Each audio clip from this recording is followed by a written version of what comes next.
तर कल्याण अहिल्यानगर मार्गावरील शहाड पुलाची दुरवस्था झाली आहे। विविध राजकीय पक्षांनी संघटनांनी या खड्ड्यांविरोधात आंदोलन करत देखभाल दुरुस्तीची मागणी केली होती। अखेर राष्ट्रीय महामार्ग विभागानं या पुलाचे देखभाल दुरुस्तीचं काम हाती घेतलंय। आज रात्री 12 वाजल्यापासून ते 15 ऑक्टोबर पर्यंत हा पूल देखभाल दुरुस्तीसाठी बंद असणार आहे। कल्याण अहिल्यानगर मार्गावरील शहाड वरील हा जो ब्रिज आहे, आपण आता या ब्रिजवरती आहोत।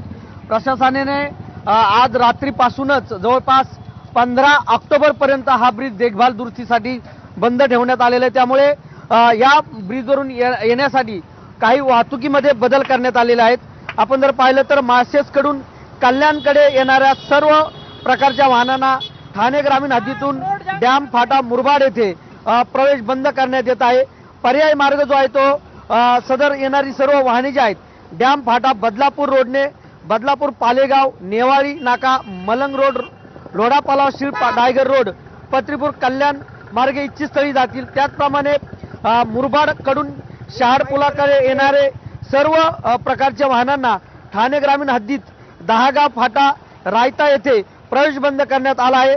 त्यांचा पर्यायी मार्ग जो आहे दहागाव फाटा रायता येथे वाहने डावीकडे वळून वाहवली गाव मांजरली दहागाव एरंडगाव बदलापूर पालेगाव नेवाली नाका आणि मलंगड रोड या मार्गावरती ते वळवण्यात आलेले आहेत। आणि हा आज मध्यरात्रीपासून हा पूल जो आहे तो वाहतुकीसाठी बंद करण्यात येणार आहे। येणाऱ्या 15 ऑक्टोबर पर्यंत मध्यरात्रीपर्यंत जवळपास 17 दिवस हा वाहतुकीसाठी पूल बंद ठेवण्यात आलेला आहे। देखभाल दुरुस्तीच्या दरम्यान ही कामं या ठिकाणी होणार आहेत, त्यामुळे हा पूल बंद ठेवण्याचे आदेश जे आहेत ते वाहतूक विभागाने काढले आहेत। सुरेश काडे, एबीपी माझा, कल्याण।